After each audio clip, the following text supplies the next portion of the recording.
So for penny Nicholas Duncan Williams aba bonten aba bekasa no kwasem ne se ne kasa na wo ka no na utumu se papa in sama hye ne boache yie pa ne nyina ne se o se abato bia ebedru so ana sabato bia dru so a na afi ganafo atwomoma no e wo no so ne titiriw ene amanyofo no sofo ne bisa se bone ben e na waye ne nyina ene empire a eya na wo bo edema online no o kire se fi 2016 2020 2024 ya babeto abe obi a ogina se presidential candidate bia papa yi empire edemano na afia den na mo twe no sre ene abasa ne nyina ne ensem bia na ekoso a wo mususu se Ghana ha asofo bi akwakoka wo muti apam ho se ye mampenya be de achi esan se wo ye muslim ti wo mu mane kwan e mane mamedi akonya no na Ghana ha Christopher na edos na sansemi ekoso so pani ba ko a ye bo ni dimpa ene Archbishop Nicholas Duncan Williams eno na papa yate amana ba bonten e de sa response aba. And I saw when President Kufuor came. And I've seen Tamils, I've seen things happen. Most elections, I will be attacked for whatever reason. And the only reason why they attack me is because I pray for this nation. That's all. That's the only reason. Why are you against me? Why are you angry with me if you love this country? And if you care about the good of this country, why are you angry with me? If you don't have mischief and evil and wickedness in your heart, that you care more about your party than this country, why are you upset with me? Why are you angry with me? What have I done to you? 2016, they did the same thing to me. 2008, 2012, same thing, they did it to me. One of the situations, I have to go and confront the president. In those days, one of the presidents, I confronted him. Because somebody has gone to lie about me to him. And I said, Mr. President, why are you doing this? And he said, I'm sorry, I was told this, that. And I said, if you were told that I'm praying for the opposition, did I not pray for you when you were in opposition? Mr. President, you used to come here, I prayed for you when you were in opposition. So why do you have a problem with me that I'm praying for the opposition? What is all these selfish things about? And 2016, I was attacked. I won't mention names. 2020, same thing. Because I took a stand for my country. And this election too, it's the same thing they are doing. But this time around, they will not go unpunished. This time around, let the sword of the vengeance of God visit them in their dwelling. Yes. Hear me? I will not be a scapegoat. Me and my house will not be a scapegoat. This church will not be a scapegoat. And this I declare by divine authority. Yes. And I call on heaven and earth to take record and to write this day that me and my house and this house, we will not be a scapegoat by the scheming of any political party or politicians. If you slap the left, give the right, I won't let you even touch the left. I will block you from reaching the left. And the right, you won't even come close. Because you don't understand that scripture. So don't quote it to me. Yenya Prophet William ewo menche wa hanu se a mene no eba betwe enkomo eno nte busua ka me ho na afi yema Prophet William Jima akwaba. Papa mpacho mo akwaba. Papa me joso. Yo. Papa we de ensha se toto ye sofo pani Archbishop Nicholas Duncan Williams. Okay. Aba bonten aba bekasa a kire se enyema ekoso no na ninyi ho kra papa wonya ne video ni bi ahwa wonya hweye no wo asese ne sen mena se ebe papa obi amechia no anka wanka sampa anka he na me hwe no de na rade kanse na there's no need says on kasa jo kasa na me nanka wo so beso so there's no need says on kasa papa says e bo ni dindo no dabe onso oba na yiwoma to be a pray for a friend William part Bishop Duncan and say friend William so I said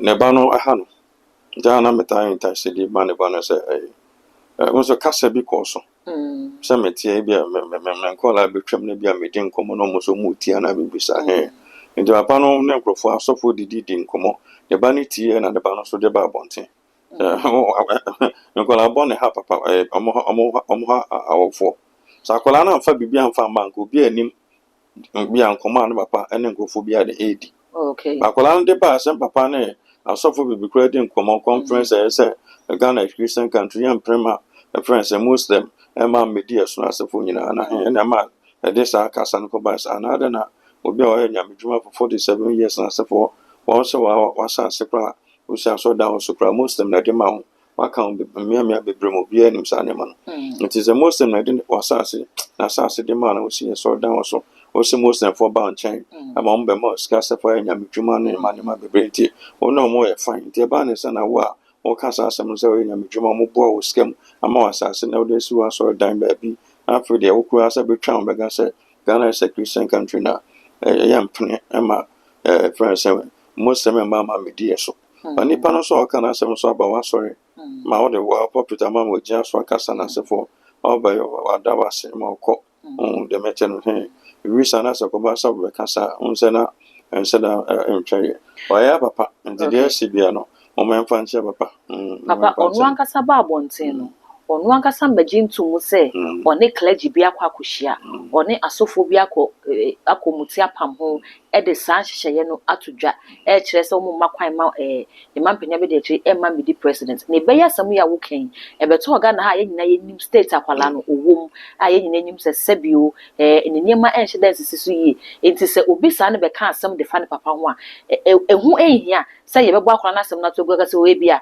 ensem akwala na tete wa bonte na bia wo kan bi keke ne nye ne papa no ebetimi asisa agina ye no enti na me hwe video de rade ka chem na me ka cho no o se hu nya se that kan ebi na no so o kan asem ya fa me ona me se men kan hwe se won so ada se enti na san ka papa no yedin na concentrate on adwuma o ye no so ba o ba be ka sa asem no pe me makwan microphone so eden on dem ka wata se enti na ka hu nya se nko yi ano because we say we deep phobi or Zimbabwe a friend by angel I say mama omra ne chen for on friend for 10 days 10 days na twam no so am friend no ne sense mebre and they one friend don't to me a president actually 10 days na twam actually kra no so abeka say the only thing bet my mama say Ghana Archbishop mama should see Archbishop Duncan and Wosu Bempa na omonye bibrima no ontime present no Wosu Bempa so meka say was there be so Wosu Bempa so na be wenya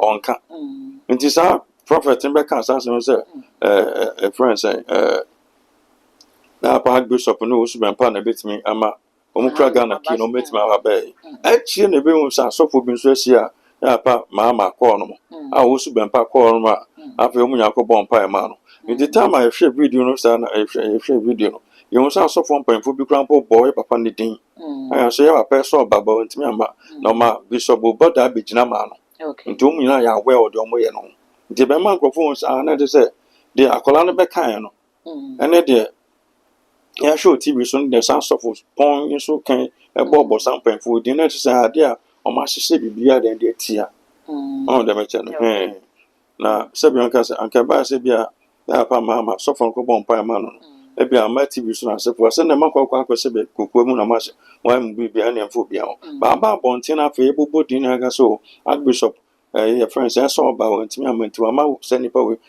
Bishop bobo da be gina wa gina de ma no tin na de se papa na de enim hu bi tin ma nkrofo de ne hu rasa ne ba ne ba tin na de nyankopon kan se nka e hu nya san ko be nu ano na we din papa all kasa no o kire say 2016 omo de year no 2020 omo de year no ama edu bibi kra okọ o mampeni a wote akonya no so saa bre no ekobisa ne se eden bone no de aye nanti no ne titafo sopa ne sa no no mampeni ne kra wabọ mpae e de ama ne pen enu nti ono oye sofo nti amanyoko bia na asamanyo ni bia bebe nanim no obebo empire e de ama nti ne wo kan senka enwo se obeyi ne hwan no 2016 ye de no 2020 ye de no 2024 ye de no se wa ma mekasa ama wo mo hu bebia wo gina munya sure se ye san koto aba biem 2028 ye be san de aye no ma papa na edi na chi no ajan kwa Kristo na na te maso be di machi a de me fam no na obeda obefam yesu anka no asem okoyi no ano okay do wa ja tun so be adwuma no adwuma wura na yesu baby ofa bia so be fa o edi na tam say yesu ahun bon no bebre oto okasa na nsenchene se so dimo nsem bebre basa e kan se bebre wa nata wa ma na adwan ko sa no so Jesus was focused. What Jumana no oil. It is a 2016 I can be a fire papa, Archbishop on 2020 about back up. Be focused, no the oil. And then some young 80 will be say no be ya no. Now we were sound to me and cover bear so go. A pass up a death no can be for no sababa. That be Tina now upon God may share and a radical to say, and yes, about Panaco or Baby no one. The pretty now go baby. Okay. Mamma can don't make that's all. Ne woka ye de kofa Prophet Hubert example ne wusu bempamu ekeka ye ne ade no papa enye asem ene asem ena ebehia ye say bia Prophet Hubert akobo wusu bempa ye sofopani wusu bempa ene ye sofopani Nicholas Duncan Williams edin say bia mahama enkuhu mu eno achi no ena clergy enhia mu no kokoba so enye asem ne asem na kokohia na say Hubert so ye difo say bia na ohun se bibi se ba because na nya se bia eye po na omokobo ye the man and attention it is the Omakan and so eating. One because we are paying. Was I a park bishop? The Ghana never has seen any. Finds is one of the fathers of the land. Maybe I never be an account as I will so some. Was we are paying when you be an account so some. Among paying some for cancer, be fun about, and you be an as a be or a paying never be a sanka. As a bio or you now drink fish. Or they before I can't send me. Or can we have bunch of trans and our shams are man can say, but I want to make some back, mamma correctly. Then the tenth teacher one can send you.